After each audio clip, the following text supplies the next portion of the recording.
안녕하세요. 메디컬 포커스 나다윤입니다. 조혈모세포, 골수이식, 또 인내의 시간, 모두 백혈병을 가리키는 단어죠. 많이 들어는 봤지만 정확히는 모르는 질환. 오늘은 만성골수성 백혈병에 대해 정확히 알아보겠습니다. 을지대학교병원 혈액내과 김동욱 교수 모셨습니다. 교수님 안녕하세요. 네, 안녕하세요. 반갑습니다. 교수님께서 이 만성골수성 백혈병에 있어서 세계 권위자라고 정말 많이 들었습니다. 일단 제가 궁금한 게 있는데요. 네네. 교수님께서 속해 계시는 혈액내과는 어떤 과인가요? 주로 혈액이 생기는 여러 가지 그 세포들, 그 세포들의 어떤 병이 생겨서 세포들이 이게 혈액을 충분히 못 만들어내거나 소위 말해서 이제 빈혈, 뭐 출혈 이걸로 대별되는 이제 여러 가지 질환들을 다루는 그 내과고요. 주로 이제 가장 많이 알려져 있는 건 혈액암이죠. 혈액암인데 백혈병하고 그다음에 다발골수종, 악성 림프종 이런 것들이 이제 혈액암의 대표적인 질환들입니다. 근데 일단 교수님 축하드립니다. 사실 좀 늦긴 했지만요. 네네. 교수님께서 지난 3월에 홍조근정 훈장을 받으셨는데요. 이 훈장 받으신 거 어떤 의미였을까요? 아마도 그동안 제가 이 혈액 분야 한 게 한 32년 가까이 되는데 32년 동안에 뭐 여러 가지 그러니까 새로운 그 의학 기술을 접목시켰다든지 아니면 정말 비싼 표적항암제들을 국산화시켜서 국내 환자들한테 굉장히 저렴한 가격으로 이런 백혈병 표적항암제를 이제 공급할 수 있게 했다든지 아니면 그 사이에 여러 가지 이제 새로운 유전자를 발견해서 앞으로 이 질환을 완치시킬 수 있는 그런 이제 단초를 마련했든지 이런 업적을 이제 종합해서 아마 준 것 같고요. 사실은 훈장의 의미는 앞으로 더 열심히 정진해라 이런 의미라고 받아들이고 있습니다. 또 교수님께서 이 30년 넘는 세월 동안 백혈병 이 환자들을 봐오셨을 것 같은데요. 네네. 또 환자들과 교류도 계속 이어오고 계시다고요. 네네. 제가 듣기로는 이름이 루산학회인가요? 루산회라고 저희 루산회. 환우들이 이제 이름을 그렇게 줬죠. 어떤 모임인가요? 루는 이제 루키미아, 그러니까 영어로 이제 백혈병을 의미하는 게 루키미아인데 네. 거기에 루자를 따고 거기다 이제 우리가 등산을 하면서 좀 더 건강을 증진시키면서 동시에 치료를 받자 이제 이런 의미에서 백혈병 환자들의 등산 모임. 그래서 이제 루산회 이렇게 명칭이 그렇게 붙은 겁니다. 같은 질병을 앓고 있는 환우들을 또 만난다는 자리가 굉장히 소중한 자리일 것도 같습니다. 네, 맞습니다. 그래서 주로 저희 환자 모임은 서로 정보 교환하고 이 병의 완치를 더 높이고 이런 이제 초점이 맞춰져서 이제 그런 일반적인 액티비티하고 같이 열립니다. 그래서 환자들한테 많은 희망을 주려고 노력하고 있습니다. 교수님 말씀을 들으면서 갑자기 궁금한 게요. 이 많은 내과 중에서도 좀 어렵기도 한 혈액내과를 선택하신 이유가 또 궁금합니다. 사실은 혈액내과가 내과 전 분야에서 가장 어렵습니다. 가장 어렵고 환자의 어떤 치료 도중에 환자의 변화가 가장 드라마틱하고요. 새로운 발견이나 새로운 약의 개발들이 수시로 일어났기 때문에 그걸 따라잡기가 쉽지 않았고요. 다행히 저는 럭키하게 제 스승님께서 네.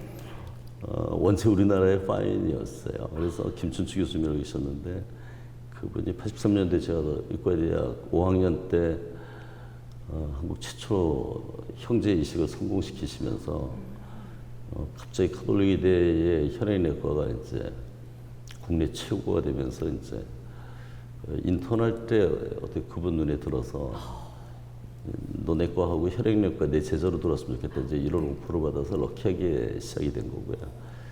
사실은 보면 제가 원해서 한 건 아닙니다. 그래서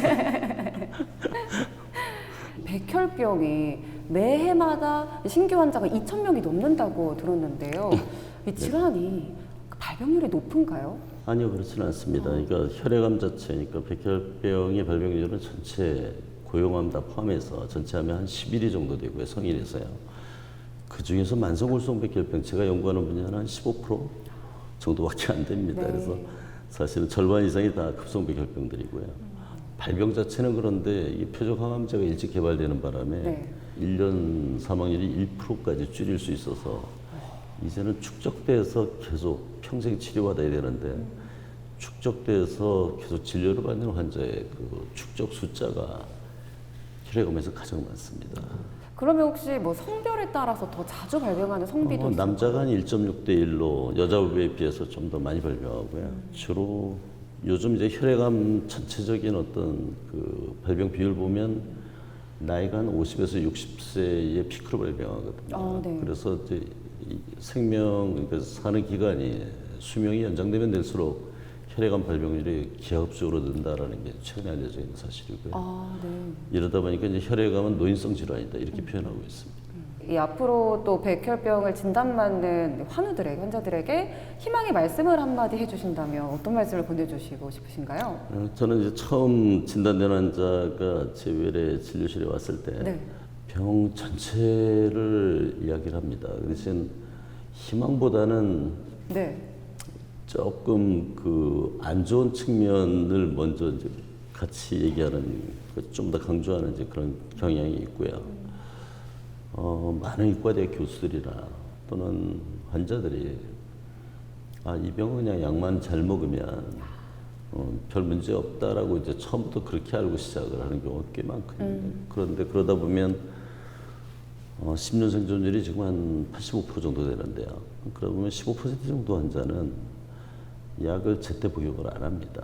그렇기 때문에 조금 더 환자한테 처음 왔을 때는 설명을 길게 하면서도 굉장히 긴장감을 좀 높이고요. 실패했던 그 사례들을 중심으로 설명을 합니다. 그래서 자고하겠는데 저희 환자들은 거의 약 시간도 5분 이상 틀리는 환자는 거의 없다고 보고 있고요.